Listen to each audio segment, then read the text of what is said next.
ಇವತ್ತಿಂದ ನಾಮಿನೇಷನ್ನು ಜಿಲ್ಲಾ ಬ್ಯಾಂಕಿನ ಮುಂದಿನ 5 ವರ್ಷದ ಅವಧಿಗೆ ಚುನಾವಣೆ ಪ್ರಕ್ರಿಯೆ ಪ್ರಾರಂಭ ಆಗಿದೆ. ಇವತ್ತು ಮೊದಲನೇ ದಿವಸ ಅತಿ ಉತ್ಸಾಹದಿಂದ ಅಭ್ಯರ್ಥಿಗಳು ನಾಮಪತ್ರ ಸಲ್ಲಿಕೆಯನ್ನು ಮಾಡಿದ್ದಾರೆ. 12 ಗಂಟೆ ಒಳಗಡೆ ಮಾಡಿದ್ರೇನೋ ಒಳ್ಳೆ ಕಾಲ, 12 ಗಂಟೆ ಮೇಲೇನೋ ಯಮಗಂಡ ಅಂದರು. ಆದರೆ ನಾವೆಲ್ಲ ಯಮಗಂಡ ಕಾಲದಲ್ಲಿ ಹಾಕಿದ್ದೀವಿ. ಭಾಳ ಜನ ಮುಂಚೆನೇ ಹಾಕಿದ್ದಾರೆ, ಭಾಳ ಸಂತೋಷ. ಅದಕ್ಕೆ ನಮ್ಮದೇನು ಅಡ್ಡಿ ಇಲ್ಲ. ಚುನಾವಣೆ ಪ್ರಕ್ರಿಯೆ ಇದೆ, ನೋಡೋಣ ಮುಂದಿನ ದಿನಮಾನಗಳಲ್ಲಿ ಯಾವ್ಯಾವ ರೀತಿ ಚುನಾವಣೆ ಜರುಗುತ್ತೆ ಅಂತಕ್ಕಂಥದ್ದನ್ನು. ಕಳೆದ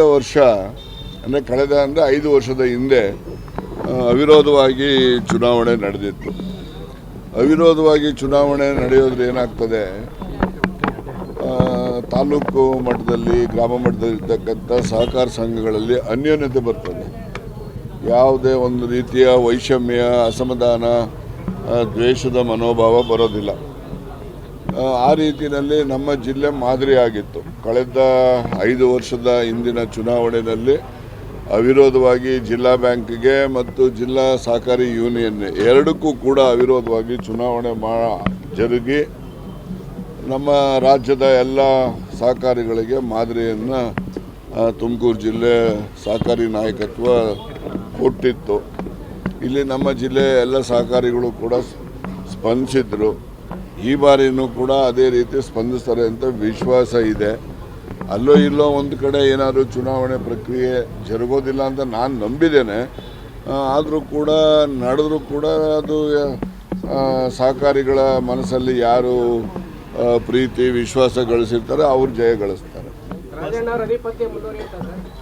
ನಮ್ದೇನು ಅಧಿಪತ್ಯ ಅಂದರೆ ಡಿಕ್ಟೇಟರ್ಶಿಪ್. ನಾನು ಸಹಕಾರಿ ಆಂದೋಲನದಲ್ಲಿ ಹಿಡಿತಾ ಎಂಥದ್ದಿದೆ ಇದರಲ್ಲಿ. ಇದು ನಮ್ಮ ಜಿಲ್ಲೆನಲ್ಲಿ ನೋಡಿ, ಆಡಳಿತ ಮಂಡಳಿನಲ್ಲಿ ಎಲ್ಲ ಪಕ್ಷದವರು ಇದ್ದಾರೆ, ಎಲ್ಲ ಜಾತಿಯವರು ಇದ್ದಾರೆ. ಎಲ್ಲರ ಸಹಕಾರ ನಮ್ಮದೇನೆಂದರೆ ಯಾವ ಕಾಂಗ್ರೆಸ್ಸು ದಳ BJP ಅಂತೇಳಿ ನಾವು ಚುನಾವಣೆ ಮಾಡೋದಲ್ಲ. ಸಹಕಾರಿಗಳದೇ ಒಂದು ಪಕ್ಷ ನಮ್ಮ ಜಿಲ್ಲೆನಲ್ಲಿ. ಎಲ್ಲ ಪಕ್ಷ, ಎಲ್ಲ ಜಾತಿಯಲ್ಲಿರ್ತಕ್ಕಂಥ ಸಹಕಾರಿಗಳು ಎಲ್ಲರೂ ಕೂಡ ಒಮ್ಮತವಾಗಿ ಈ ಚುನಾವಣೆಯನ್ನು ಮೊದಲಿಂದ ಸುಮಾರು 20-25 ವರ್ಷದಿಂದ ನಡ್ಕೊಂಡ್ಬಂದಿದೆ. ಒಂದು ಉತ್ತಮ ಪದ್ಧತಿ ಇದು. ಅದನ್ನು ಮುಂದುವರ್ಸ್ಕೊಂಡು ಹೋಗ್ತಾರೆ ಅಂತ ವಿಶ್ವಾಸ ಇದೆ. ಈಗ ಬಡವರು ಸೇವೆ ಮಾಡ್ತಾ ಬರ್ತಾ ಇದ್ದೀರಾ, ಯಾರು ಕೂಡ ಅರ್ಜಿ ಇಟ್ಕೊಂಡ್ಬಂದವ್ರು ವಾಪಸ್ ಹೋಗಿಲ್ಲ. ಇದು ಕೂಡ ಅಧ್ಯಕ್ಷ ಸ್ಥಾನ ಮುಂದುವರೆದು ಅದೇ ಬಡವರ ಸೇವೆ ಮುಂದುವರಿತಾ ಅಂತ ನೋಡಪ್ಪ, ಪ್ರಜಾಪ್ರಭುತ್ವ ವ್ಯವಸ್ಥೆಯಲ್ಲಿ ರಾಜಕಾರಣದಲ್ಲಿ ಯಾವಾಗ ಏನಾಗ್ತದೆ ಏನಾಗೋದಿಲ್ಲ ಅಂತೇಳಿ ಯಾರೂ ಊಹೆ ಮಾಡೋಕ್ಕಾಗೋದಿಲ್ಲ. ಕೆಲವೊಮ್ಮೆ ನಮ್ಮನಾದರೂ ಊಹೆಗಳು ತಪ್ಪಾಗ್ತವೆ, ಕೆಲವು ಸರಿ ಹೋಗ್ತದೆ. ತಪ್ಪಾದರೂ ಒಂದೇ, ನಮಗೆ ಸರಿ ಹೋದ್ರೂ ಒಂದೇ. ಅದರಿಂದ ಯಾವುದಕ್ಕೂ ಕೂಡ ವಿಶೇಷವಾದಂಥ ಒತ್ತು ಕೊಡುವಂಥದ್ದು ಅವಶ್ಯಕತೆ ಏನಿಲ್ಲ.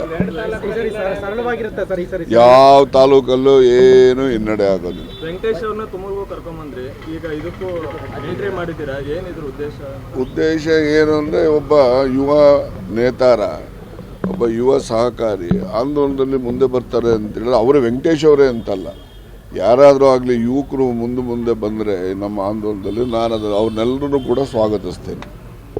ಈಗ ಗುಬ್ಬಿನಲ್ಲಿ ಮತ್ತು ಕುಣಿಗಲ್ನಲ್ಲಿ ಅರ್ಜಿಗಳು ಮುಂದುವರಿಯುತ್ತೆ ಅಂತ ಹೇಳ್ತಾ ಇದ್ದಾರೆ. ನೋಡಪ್ಪ, ಅರ್ಜಿ ಹಾಕೋದಕ್ಕೆ ಸರ್ವರಿಗೂ ಕೂಡ ಸ್ವತಂತ್ರತೆ ಇದೆ, ಅವ್ರಿಗೆಲ್ರಿಗೂ ಕೂಡ ಅಧಿಕಾರ ಇದೆ. ನಾವು ಅರ್ಜಿ ಹಾಕೋರನ್ನ ನಾವು ಹಾಕಬೇಡಿ ಅಂತ ಹೇಳೋದಿಲ್ಲ, ಹಾಕೋದಿಲ್ಲ ಅನ್ನೋರಿಗೆ ಹಾಕಿ ಅಂತ ಹೇಳೋದಿಲ್ಲ. ಅವರವರು ಯಾರು ಏನು ಅಪೇಕ್ಷೆ ಇರ್ತದೆ, ಅಪೇಕ್ಷೆ ಇರುವಂಥವರು ಸ್ಪರ್ಧೆ ಮಾಡ್ತಾರೆ. ಸ್ಪರ್ಧೆ ಮಾಡಿದಾಗ ನಮಗೆ ಅಂತಿಮವಾಗಿ ನಾವೇನು ಮತದಾರ ಇರೋದಿಲ್ಲ ಬೇರೆ ತಾಲೂಕಲ್ಲಿ. ಆ ತಾಲೂಕಲ್ಲಿರ್ತಕ್ಕಂಥ ಮತದಾರರುಗಳು ಯಾರಿಗೆ ಆಶೀರ್ವಾದ ಮಾಡ್ತಾರೋ ಅವರು ನಿರ್ದೇಶಕರಾಗಿ ಬರ್ತಾರೆ. ನೀವೆಲ್ಲ ಈ ಒಂದು 25 ವರ್ಷದ ಹಿಂದಿನ ಚುನಾವಣೆಗಳು ನೀವು ಯಾರೂ ನೋಡಿಲ್ಲ. ಆಗ ನಡೀತಾ ಇದ್ದ ಚುನಾವಣೆಗಳು ಅಂತಂದರೆ ಹೆದರಿಕೆ ಆಗ್ಬಿಡೋದು, ಅಂಥ ಚುನಾವಣೆಗಳು ನಡೀತಾ ಇದ್ದು. ಅದಕ್ಕೆಲ್ಲ ಹೋಲಿಸಿದ್ರೆ ಈಗ ಆರೋಗ್ಯಕರವಾದಂತಹ ವಾತಾವರಣ, ಆರೋಗ್ಯಕರವಾದಂಥ ಚುನಾವಣೆಗಳು ನಡೀತವೆ.